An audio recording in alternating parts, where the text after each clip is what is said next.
Welcome to YouTube channel कानूनी चर्चा। तो आज बात होगी ये इंक्वायरी, ट्रायल और judgment in absentia of proclaimed offender. तो ये रेलेवेंट सेक्शन जो 356 में ऐड की गई है,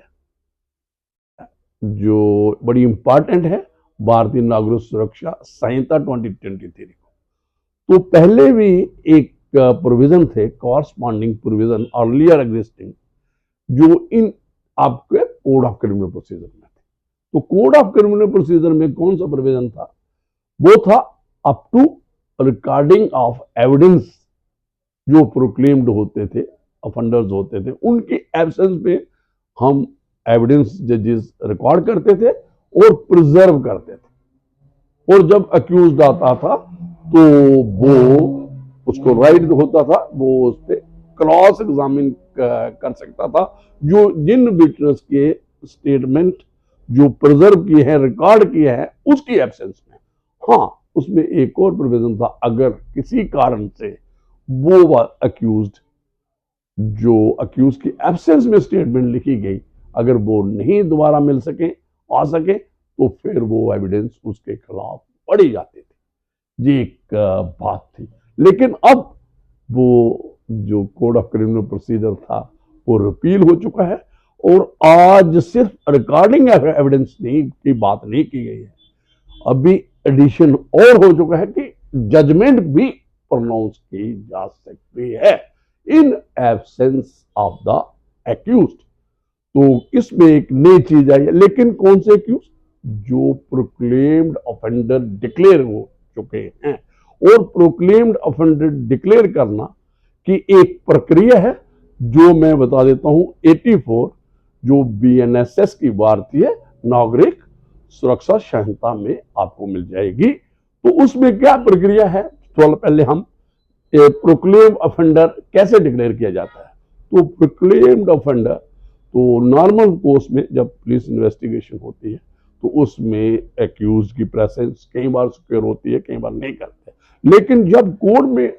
ये जो चार्जशीट पेश करनी होती है, एक्यूज की प्रेजेंस रिक्वायर होती है फॉर ट्रायल। तो कई बार इन्वेस्टिगेशन की भी जरूरत होती है, और कई बार जो हीनियस और कुछ केसेस होते हैं उसमें अरेस्ट भी जरूर होती है, उसकी कस्टोडियल इंटेरोगेशन वगैरह भी होती है। तो एक ये तो कई बार आपने देखा होगा कि अक्यूज्ड FIR लगने के बाद, जो फर्स्ट इंफॉर्मेशन रिपोर्ट लगने के बाद फरार हो जाते हैं, अब्सकॉन्ड हो जाते हैं, और उसके बाद इन्वेस्टिगेशन भी उनकी एब्सेंस में होती है, और फिर जो चार्जशीट कोर्ट में पेश होती है वो भी उनके एब्सेंस में होती है। तो ये जो लेजिस्लेटिव इंटेंशन क्या थी कि इन एब्सेंसिया जो एविडेंस रिकॉर्ड करना, और ये ट्रायल होल्ड करना, और जजमेंट प्रोनाउंस करना, ये लेजिस्लेटिव इंटेंट क्यों ये ऐड किया? क्योंकि आपने देखा है कि यहाँ बहुत ज्यादा टेररिस्ट एक्टिविटीज इंडिया में हुई, और पर्टिकुलर जम्मू एंड कश्मीर जो स्टेट, तो इसमें आपने देखा कब से हम वी आर फेसिंग टेररिस्ट जो अटैक्स हैं, चाहे वो हमारी पार्लियामेंट थी, इंडिया की पार्लियामेंट में दिल्ली में, चाहे हमारा जो J&K की असेंबली में हुआ एक टाइम पे, पुलवामा अटैक हुआ, ये भी आपके सामने है, जो बस कौन भी थी CRPF की, उड़ी अटैक की भी आपको बात जानकारी होगी, और जो सीरियल बम ब्लास्ट हुए थे 1993 में, उसकी भी आपको जानकारी है। और इसके अलावा भी जो मुंबई में अटैक हुआ था, जो जिसमें वो जो फॉरेन टेररिस्ट आए थे, उन्होंने जहाँ पे काफ़ी लोगों को मारा था, ये भी, उसमें जो आपके काफ़ी प्रॉपर्टी का भी लॉस हुआ और दूसरा भी लॉस हुआ था। ये आपके एक आपकी नॉलेज में। तो इसको देखते हुए, और क्या होता था, वो जो कॉन्स्पिरेसी ऑर्गेनाइज्ड क्राइम होता था, जो कॉन्स्पिरेसी करने वाले, जो ये अटैक करवाने वाले, चाहे वो सुसाइडल अटैक भी कई जगह, जैसे वो पुलवामा वाला जो CRPF की बस पे हुआ था,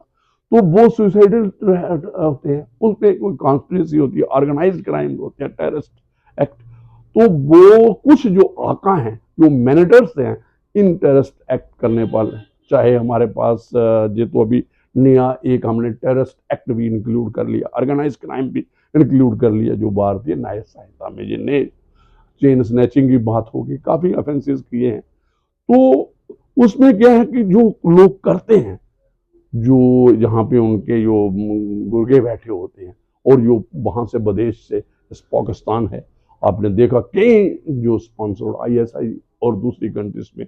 जो ये लोग शरण ले जाते हैं, जहाँ खुद ही कई, तो उसमें इनकी जो हमें एक्स्ट्राडिशन करनी है तो बहुत मुश्किल हो जाती है। और कई आपने देखा होगा कई केसेस में प्रॉपर जी अभी भी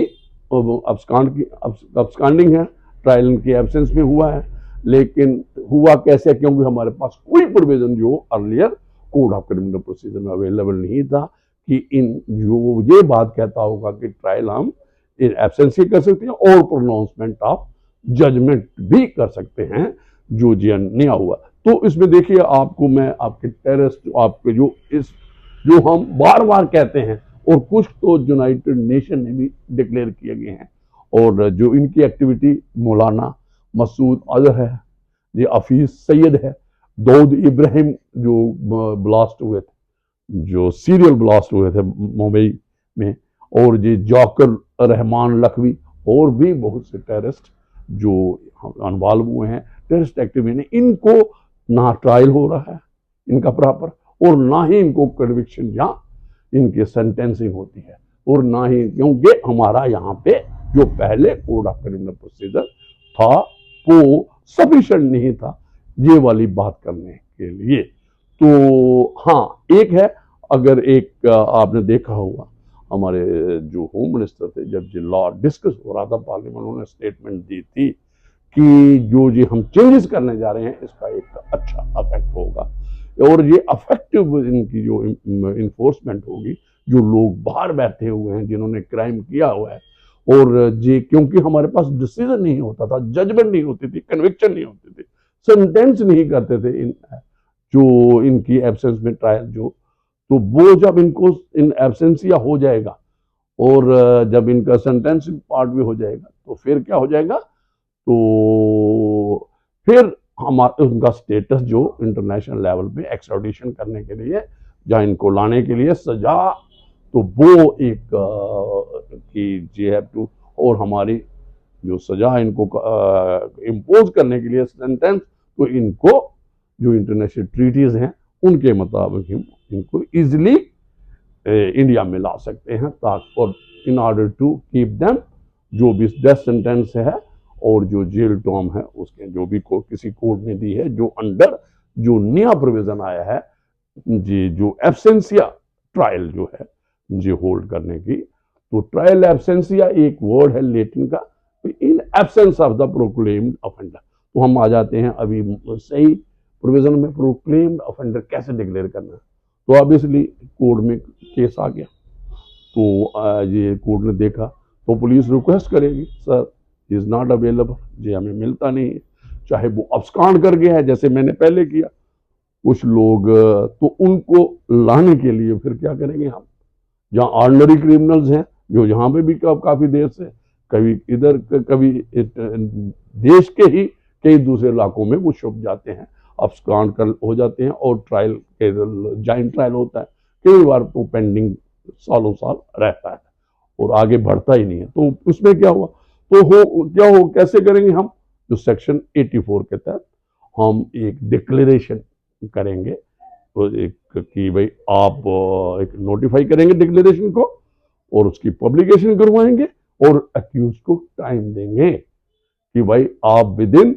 30 डेज टाइम अपीयर हो जाओ कोर्ट में, और अगर कोर्ट में अपीयर हो जाओ, जहां उसको स्पेसिफाई कर देंगे कहीं भी जगह पे वो अपीयर हो जाएगा, और जो नोटिस निकालेंगे, जो प्रोक्लेमेशन निकालेंगे, उसकी पब्लिकेशन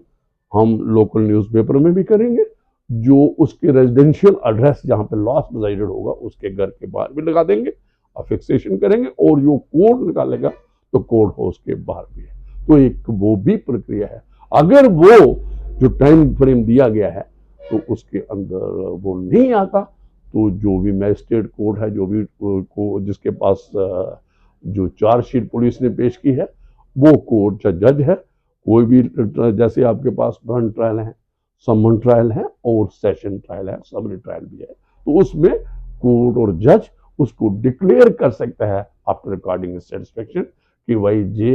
जो अब्सकॉन्ड कर रहा है और इसके नियर फ्यूचर में इसकी प्रेजेंस सिक्योर करना इट इज नॉट इजी और नामुमकिन सी है, तो वो एक प्रोक्लेम ऑफेंडर डिक्लेयर किया जाएगा।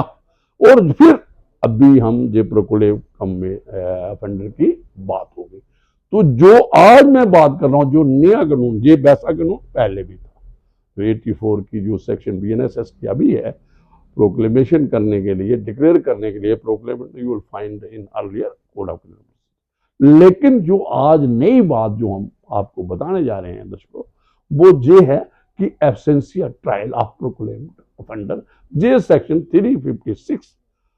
जे भारतीय नागरिक सुरक्षा संहिता 2023 और जो 1 जुलाई 2024 को इन फोर्स हो चुका है, लागू हो चुका है। तो इसमें लिखा है, स्टार्ट क्या है,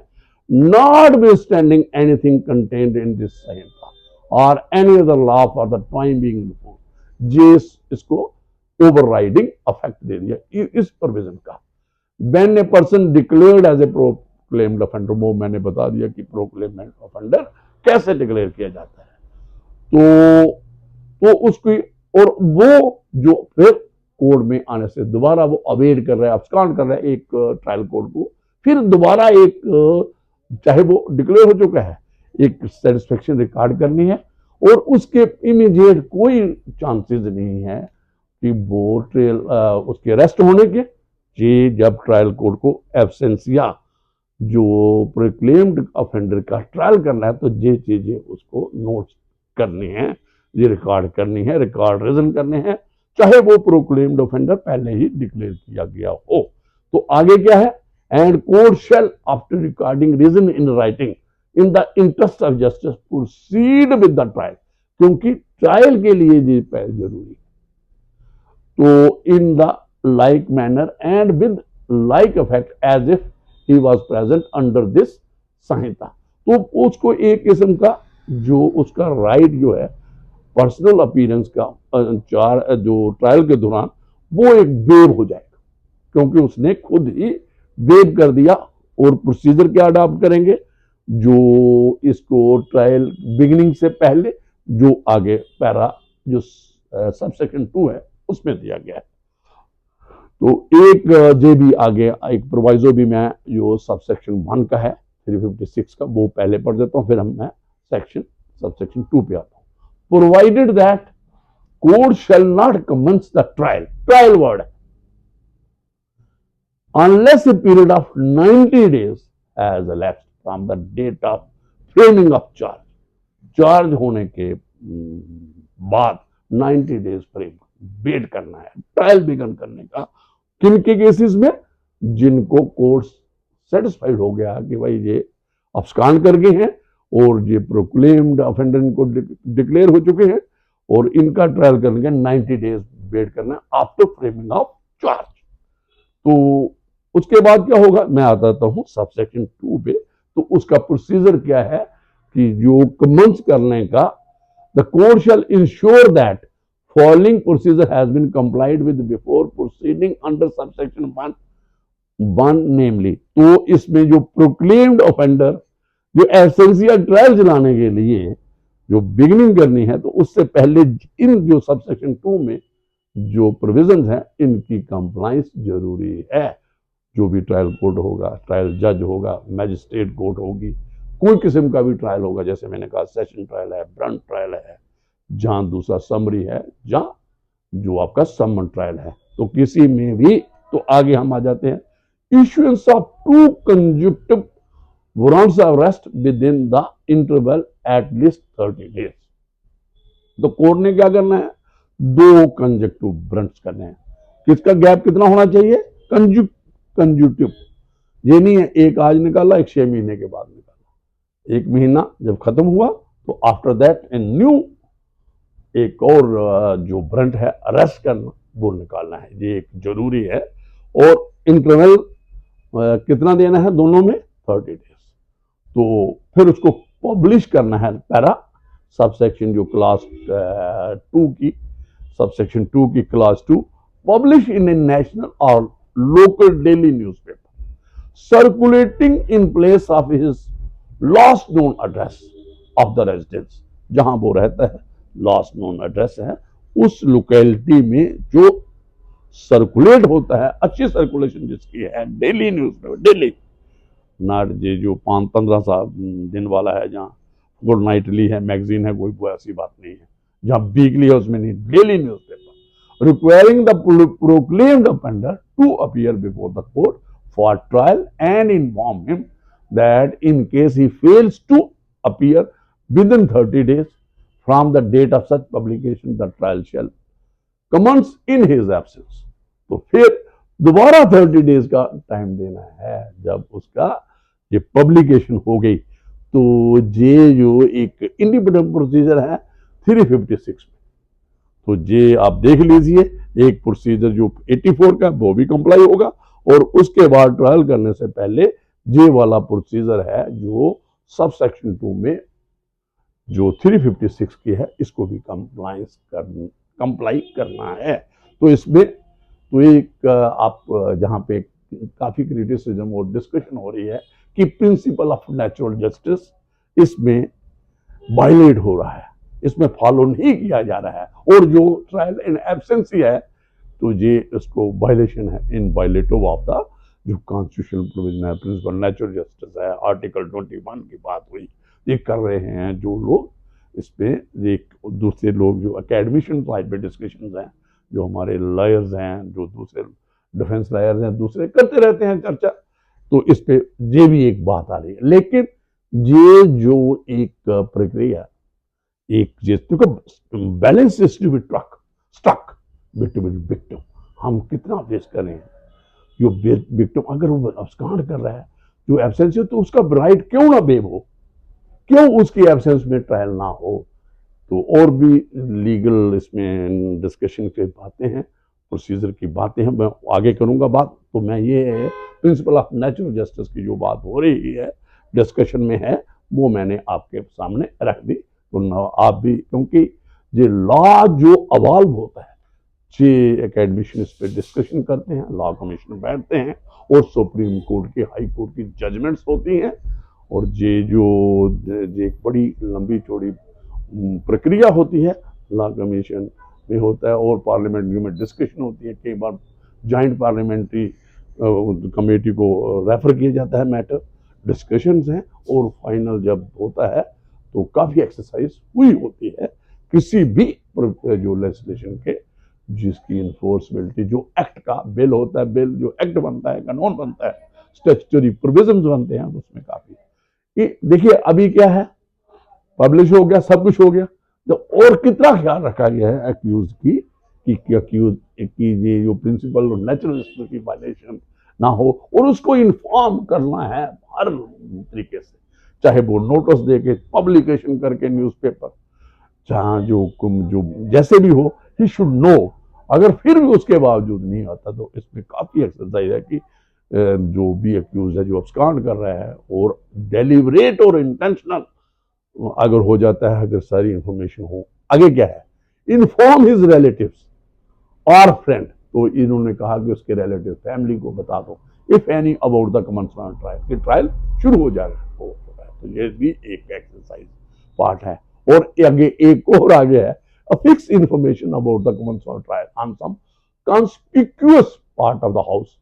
or the homestead in which such person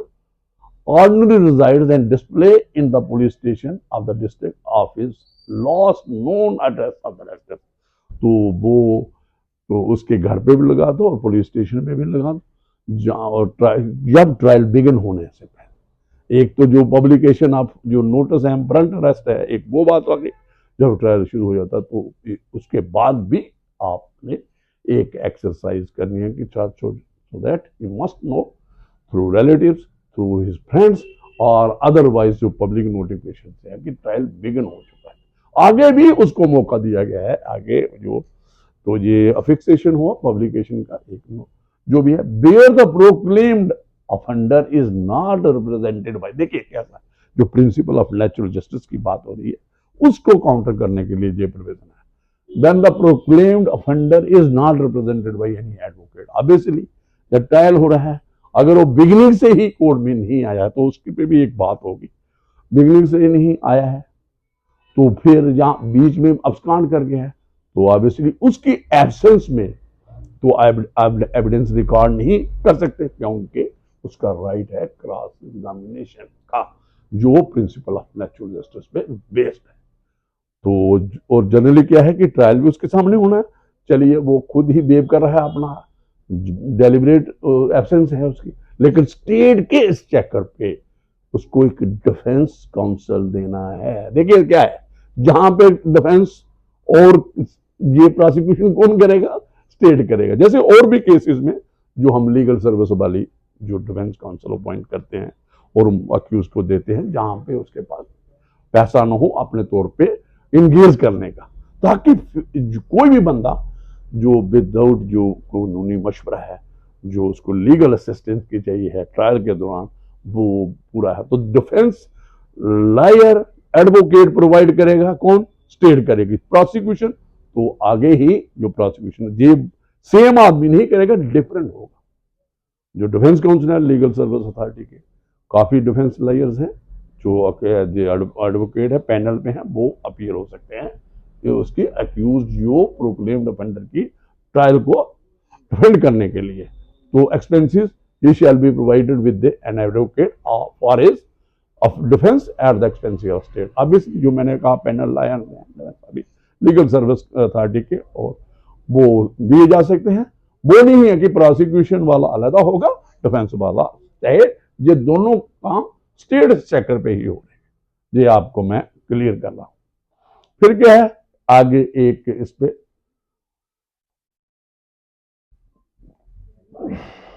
देखिए, ये जो ऑब्वियसली जो एविडेंस रिकॉर्ड होनी है उसके एब्सेंस में होनी है। तो ये पैरा जो इसका है आगे सबसेक्शन 4 है, ये क्या कहती है, where the court competent to try the case और commit for trial has examined any witness for prosecution and recorded their deposition, record हो चुकी है। Such deposition shall be given in evidence against such proclaimed offender on inquiry into a trial in for the offense with which he is charged। देखिए क्या है कि obviously जो उसकी absence में है तो वो एक पीस ऑफ एविडेंस हो जाएगी, क्योंकि उसमें डिफेंस लॉयर को भी क्रॉस एग्जामिन का मौका दिया जो स्टेट चेकर पे उसकी तरफ से अपॉइंट हुआ, तो ट्रायल फॉर्मल हो गया और जो एविडेंस है वो पढ़ी जाएगी। हाँ, उसका एक ही है कि उसकी पर्सनल अपीयरेंस नहीं है। तो जहां पे, क्योंकि पर्सनल अपीयरेंस क्यों नहीं है, बार बार मैं कह रहा हूं कि वो खुद ही अब्सकॉन्ड कर रहा है, अवॉइड कर रहा है जो अपनी रेस्ट को और फिजिकल प्रेजेंस को कोर्ट में। आगे हम और भी आगे ये इसके नीचे भी एक प्रोवाइजो है, provided that if he the proclaimed offender is arrested. तो इन द मीन वाइल जब रिकॉर्ड हो चुकी है एविडेंस, तो अगर वो अरेस्ट हो जाता है एंड प्रोड्यूस और अपीयर बिफोर द कोर्ट, जब सरेंडर कर लेता है तो जहां उसको पुलिस ले आती है before the court during such trial, अगर ट्रायल अभी चल रहा है, एविडेंस अभी रिकॉर्ड हो रही है, द कोर्ट में, देखिए कोर्ट की दोबारा डिस्क्रिप्शन है, तो अगर वो अपॉर्चुनिटी अवेल करना चाहे तो उसको तो दोबारा आ सकता है। और फिर क्या है, तो फिर उसके बाद उसको एक मौका मिल सकता है जो क्रॉस एग्जामिन का विटनेस को, अगर उसके जो पहले वो क्रॉस एग्जामिन उसके डिफेंस लॉयर ने नहीं किया होगा। फिर क्या है, where the court competent to try the case or commit for trial has examined any witness for prosecution and recorded their deposition, वो मैंने पहले कहा तो उसकी एविडेंस पढ़ी जाएगी। प्रोवाइजो क्या हुआ, इफ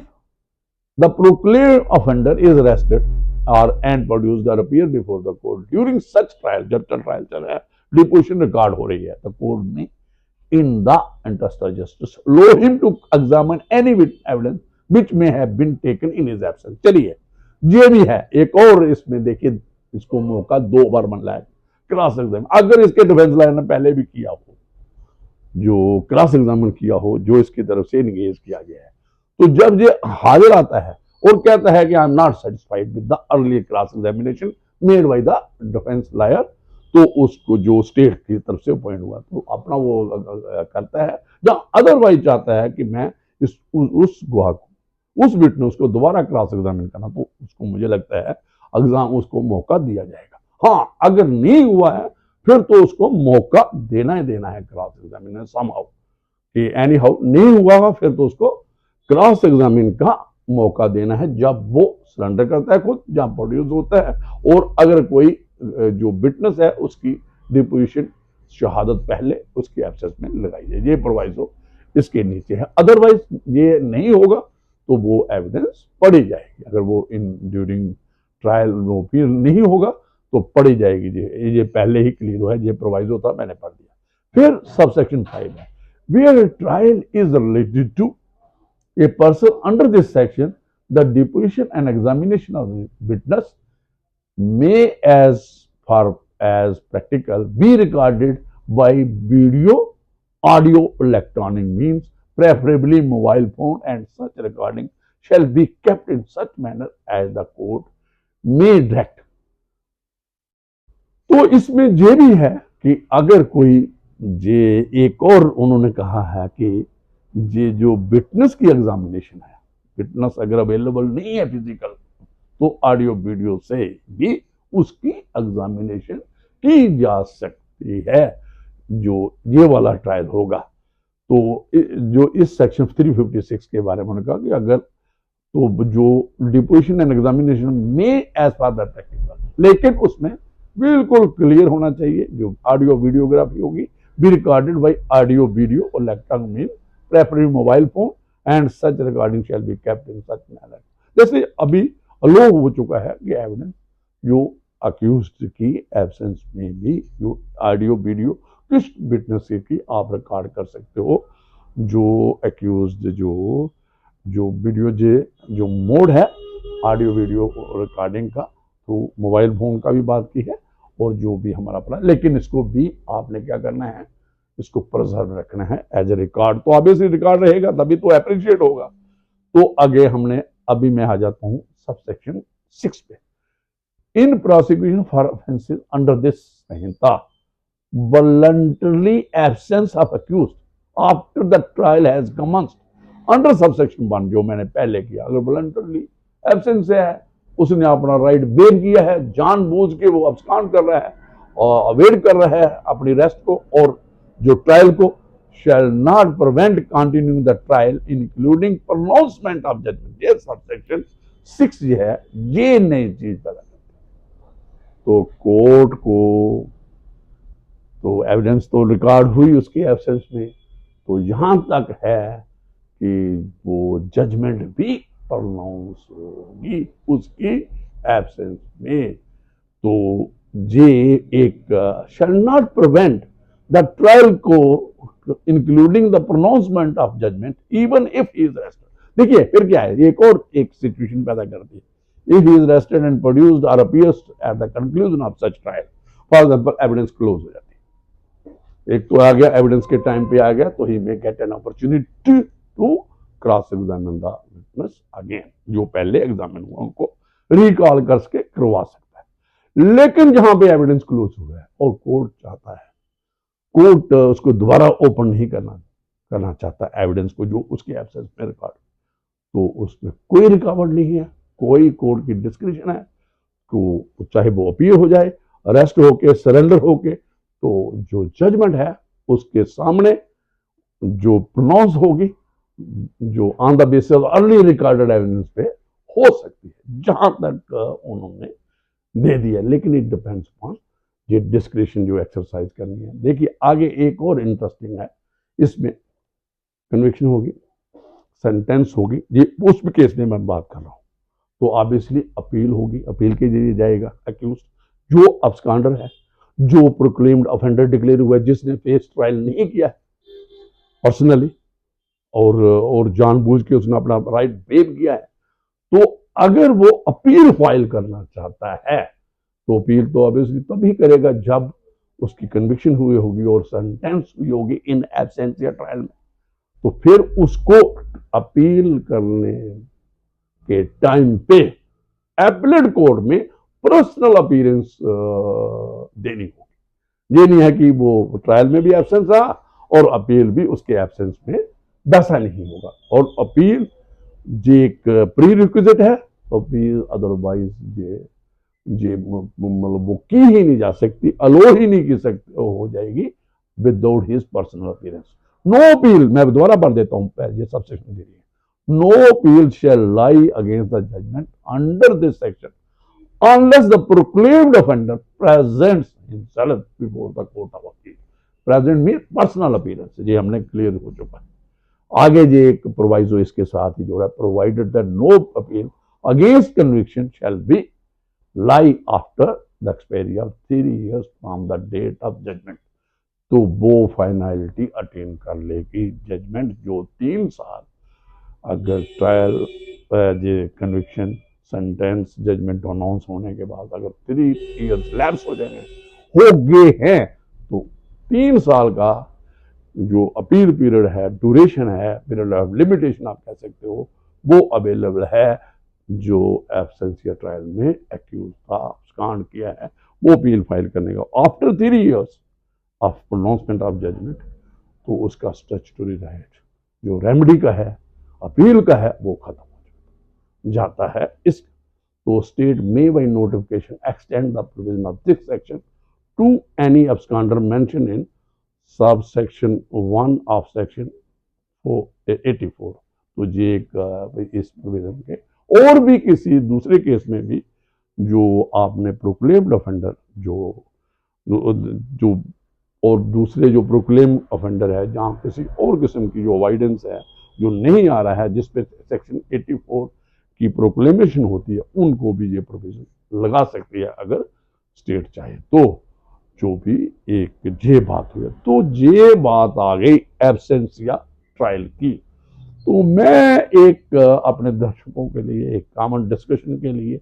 जो भी हमारे जो लॉयर्स करते हैं,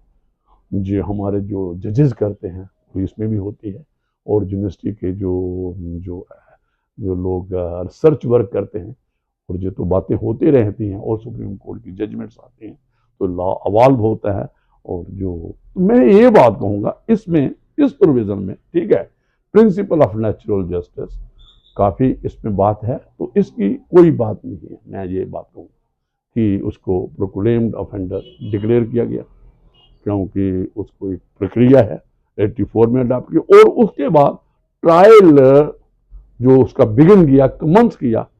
उसका भी प्रोविजन है, उसको 90 डेज का टाइम और है दिया गया कि ट्रायल बिगिन करने के, चार्ज फ्रेम करने के लिए। लेकिन ये बात है, एग्जाम्पल, एक तो ये अगर ऐसा लगता है कि चार्ज फ्रेम हो गया है और उसके बाद अब्सकॉन्ड किया है कि तो ट्रायल बिगिन करना, तो ये प्रोविजन हैं। लेकिन मैं एक सिचुएशन डालता हूँ, एक मैं जो आप ये ऑब्वियसली ये होती है कि एक एफआईआर इन्वेस्टिगेशन होगी एब्सेंसिया में, और चार्जशीट भी एब्सेंसिया में होगी, तो चार्जेस कैसे फ्रेम करेंगे in absence of the accused, जो आपको जरूरत है। और तो ठीक है, समन ट्रायल में, समरी ट्रायल में जो no need to frame charge, चाहे वो जो केस जो आता है सेशन का, लेकिन कोई जज के पास आता है या मैजिस्ट्रेट के पास आता है, तो जिस समरी और इसमें फॉर्मल चार्ज की जरूरत नहीं है फ्रेम करने। लेकिन जहां सेशन ट्रायल है, ब्रंट ट्रायल है, जहां पे जरूरी है चार्ज फ्रेम करने का, तो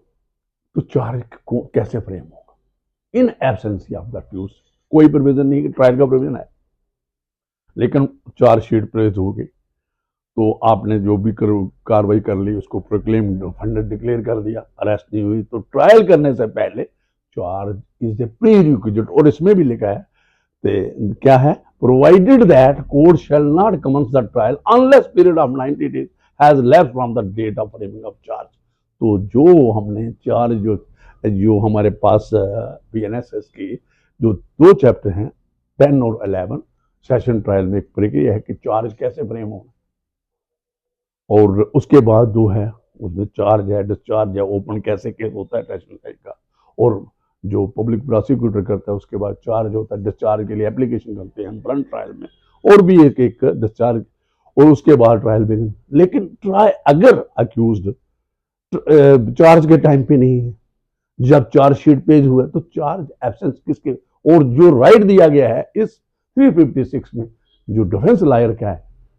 तो वो और चार्ज के बिना ट्रायल कैसे होगा, ये भी एक ओपन क्वेश्चन है डिस्कशन के लिए, मैं ओपन रखता हूं। तो और उसका भी एक बुरा तरीकाकार है कि चार्ज कैसे फ्रेम होता है, और वो एक फॉर्मेट है उसका, उस पर हम देखते हैं। और मैं तो सेशन जज रहा हूँ, जो हमने एज ए मैजिस्ट्रेट भी ट्रायल होल्ड किए हैं और एज ए सेशन जज भी किए हैं, और जो हम ब्रंट ट्रायल में और सेशन ट्रायल में चार्जेस फ्रेम में उसके सिग्नेचर भी लेते थे। हाँ, चाहे चार्ज आप वीडियो कॉन्फ्रेंसिंग से कर लो, चाहे आप फिजिकल प्रेजेंस से कर लो, इसमें कोई प्रॉब्लम नहीं। उसके सिग्नेचर समहाउ वी कैन उसको क्वेश्चंस पुट करने हैं। एक स्टेज है जो चार्ज स्टेज है, एक मैं उसकी बात करूं। आगे आप आ जाइए, जो आपको इनक्रिमिनेटिंग एविडेंस, जब ट्रायल के जब जो होगी प्रोसिक्यूशन एविडेंस क्लोज होगी, जो इनक्रिमिनेटिंग एविडेंस है उसको पुट करनी है। ये पहले भी जो हमारे पास प्रोविजन थे 313 का था, जो कोड ऑफ क्रिमिनल प्रोसीजर, उसके कॉरस्पॉन्डिंग प्रोसीजर, और ऐसे भी आप जो ट्रायल की एक प्रक्रिया है, इनक्रिमिनेटिंग एविडेंस पुट की जाती है इसको, चाहे वो ब्रंट ट्रायल है, चाहे वो सेशन ट्रायल है, चाहे समन ट्रायल है, उसको पुट की जाती है किसको, अक्यूज को। तो अक्यूज किसको पुट करेंगे आप, उसकी एक वो भी एक रिकॉर्ड बनता है, वो फिर डिफेंस लॉयर को जो इंगेज किया है ट्रायल के दौरान। तो मुझे ये भी एक ओपन क्वेश्चन है, क्या उसको जो इनक्रिमिनेटिंग एविडेंस है वो क्या डिफेंस लॉयर को पुट किया जा सकती, और जहां पे प्रोक्लेम्ड ऑफेंडर है ऐसी कोई, इसमें जो मैंने बीएनएस आप तक पढ़ा कोई, और इसके बारे में ट्रायल हुआ है, लेकिन जो ट्रायल के अंदर जो दो बातें हैं, इनक्रिमिनेटिंग और उसको डिफेंस लीड करने का भी मौका होता है, जो को भी ट्रायल होता है वो भी एक तरीका है डिफेंस एविडेंस भी लीड करनी है। तो मुझे ये चीजें जो है, हाँ प्रिंसिपल ऑफ नेचुरल जस्टिस की बात तो भी जो मैंने बातें रेज की हैं, चार्ज फ्रेम करना is necessity before commencement of trial, और जो इनक्रिमिनेटिंग एविडेंस जो पुट करना और डिफेंस एविडेंस अक्यूज को अलो करना, लीड करना, ये एक हमारा एक कह सकते हो, ये एक हमारे इसी कोड में लिखा हुआ है, जो हमारा इसी नागरिक सुरक्षा संहिता में है। जो आम ट्रायल है, चाहे वो जो ब्रंट ट्रायल है, चाहे वो सेशन ट्रायल केसेस हैं, तो मैं ये जो मेरी नोटिस में आया तो ठीक है, अच्छी मूव है, लेकिन जो हमारे लॉ जो इन्फोर्समेंट एजेंसीज रहेंगे, जजेस रहेंगे, जो हमारे मैजिस्ट्रेट्स हैं, जहाँ पुलिस के जो प्रोसिक्यूशन ऑफिसर्स हैं, जो प्रोसिक्यूशन करते हैं, जब डिफेंस, ये सभी बातें जो मैंने यहाँ पे आज डिस्कस की हैं, इनको भी देखना पड़ेगा, ताकि ये प्रिंसिपल ऑफ नेचुरल जस्टिस और कंप्लायंस हो, और इनका केस एक्सेप्शन में नहीं जाए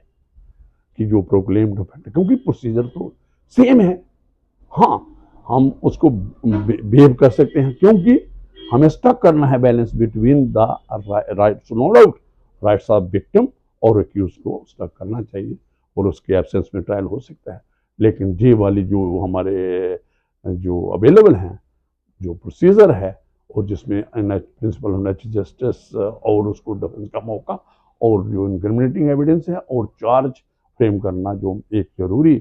प्रक्रिया है किसी भी क्रिमिनल ट्रायल की under administration of criminal justice और यूरिस्प्रूडेंस जो क्रिमिनल है। तो ये मैंने ये बातें आपसे शेयर की, और कुछ बातें हमने डिस्कशन के लिए रखनी, तो फिर इसी